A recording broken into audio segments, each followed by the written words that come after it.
Hi all, welcome to electrical EduZone. അപ്പോൾ നിങ്ങൾ കമ്പനിയിൽ കണ്ടതുപോലെ തന്നെ KSEB നോട്ടിഫിക്കേഷൻസ് ഇനി എപ്പോൾ വരും? അതായത് സബ് എഞ്ചിനീയർ ആണെങ്കിലും അസിസ്റ്റന്റ് എഞ്ചിനീയർ ആണെങ്കിലും. സബ് എഞ്ചിനീയറിന്റെ വാലിഡിറ്റി അടുത്ത വർഷം ആണ്, 2026 അവസാനിക്കുന്നത്. നവംബറിൽ എയുടെ റാങ്ക് ലിസ്റ്റ് 2027 അവസാനിക്കുന്നത്.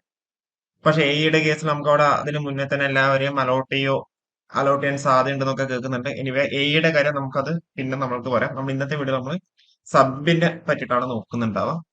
അപ്പൊ അതില് നമ്മളൊരു ജസ്റ്റ് ഒരു കമ്മ്യൂണിറ്റി പോൾ നമ്മളവിടെ നമ്മുടെ ചാനലിൽ നമ്മൾ പോസ്റ്റ് ചെയ്തിട്ടുണ്ട്. അപ്പോ നിങ്ങൾക്ക് കാണാൻ വേണ്ടി പറ്റുന്നുണ്ടാവും. അപ്പൊ നമ്മൾ ഇതിന്റെ ഡെഡിക്കേറ്റഡ് ആയ ഒരു വീഡിയോ നമ്മൾ ചെയ്യുന്നുണ്ടാവും. അതിന് മുന്നേ നിങ്ങൾ എന്ത് ചെയ്യാം, ഈ ഒരു കമ്മ്യൂണിറ്റി പോസ്റ്റിൽ കയറിയിട്ട് നിങ്ങളുടെ തോട്ട് എന്താണെന്നുള്ളത് നിങ്ങൾ പറയാം. ഓക്കെ, അതുപോലെ നിങ്ങളുടെ അഭിപ്രായങ്ങൾ, അതേപോലെ നിങ്ങൾ എന്താണ് വിശ്വസിക്കുന്നത്, നിങ്ങൾ എന്താണ്, അതായത് നോട്ടിഫിക്കേഷൻ നമ്മളിപ്പം KCB സബ് എഞ്ചിനീയറിനെ പറ്റിയിട്ടാണ് സംസാരിക്കുന്നത്. എയുടെ കാര്യം ഞാൻ പറഞ്ഞല്ലോ. അപ്പോൾ സബ് എഞ്ചിനീയറിന്റെ കേസിൽ നോട്ടിഫിക്കേഷൻ എപ്പോഴാണ് വരിക എന്നുള്ളത് നിങ്ങളുടെ അഭിപ്രായം എന്താണ്? അതുകൂടാണ്ട് ഇനിയിപ്പോ അടുത്ത വർഷം എലക്ഷൻ നടക്കുന്നുണ്ട് അല്ലെ? അസംബ്ലി എലക്ഷൻ ഉണ്ട് അടുത്ത വർഷം.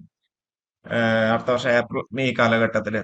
അപ്പൊ ആ ഒരു സമയത്ത് മേ ബി ഇലക്ഷൻ ഉണ്ടാകുമ്പോൾ നിങ്ങൾക്ക് അറിയുന്നുണ്ടാവും ഏതൊരു രാഷ്ട്രീയ പാർട്ടി ആണെന്നുണ്ടെങ്കിലും യുവജനങ്ങളെ കയ്യിലെടുക്കാൻ വേണ്ടിട്ട് നോക്കുന്നുണ്ടാവും അല്ലെ?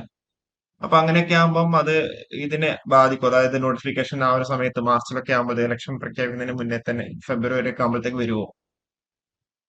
കാരണം വെച്ചാൽ ഇപ്പോഴത്തെ സിനാരിയോ വെച്ച് നോക്കുമ്പോൾ പൊല്യൂഷൻ കൺട്രോൾ ബോർഡ് AE എന്ന് പറഞ്ഞ പോസ്റ്റുകളൊക്കെ ഉണ്ട്. അതായത് സിവിൽ കെമിക്കലുകാർക്കൊക്കെ അപ്ലൈ വേണ്ടി പറ്റണം. അതൊരു ബോർഡാണ്. KCB അതൊരു ബോർഡ് തന്നെയാണ്. അപ്പോ അതൊക്കെ നോക്കുമ്പോൾ അതിന്റെ നോട്ടിഫിക്കേഷൻ എന്താ ഇപ്പം തന്നെ വന്നിട്ടുണ്ട് അവിടെ. അത് 2026 അവസാനിക്കുന്നത്. അപ്പൊ അങ്ങനെയൊക്കെ നോക്കുമ്പോൾ നിങ്ങളുടെ അഭിപ്രായം എന്താണെന്ന് എല്ലാവരും താഴെ ഒന്ന് കമന്റ് ചെയ്യുക. ഓക്കെ, വെരി ഹൈ ആണോ, അല്ലെങ്കിൽ മോഡറേറ്റ് ആണോ, ലോ ആണോ, അല്ലെങ്കിൽ നോ ഐഡിയ എന്നാണോ? നോ ഐഡിയ, അതായത് നിങ്ങൾക്ക് ഇതിനെ പറ്റിയിട്ട് അറിയില്ല എന്നുണ്ടെങ്കിൽ ജസ്റ്റ് നോ ഐഡിയ. അതേപോലെ നിങ്ങൾക്ക് അവിടെ പോൾ ചെക്ക് ചെയ്യാൻ വേണ്ടിയിട്ട്. എനിവേ നിങ്ങളുടെ അഭിപ്രായം താഴെ ജസ്റ്റ് ഒന്ന് കമന്റ് ചെയ്യുക. നിങ്ങളുടെ അഭിപ്രായങ്ങളും കൂടി എന്താ, നിങ്ങളുടെ പ്രഡിക്ഷനും കൂടി താഴെ ഒന്ന് കമന്റ് ചെയ്യുക. ഇതിന്റെ ഡെഡിക്കേറ്റഡ് ആയിട്ടുള്ള വീഡിയോ നമ്മൾ ചെയ്യുന്നുണ്ടാവും എന്തായാലും.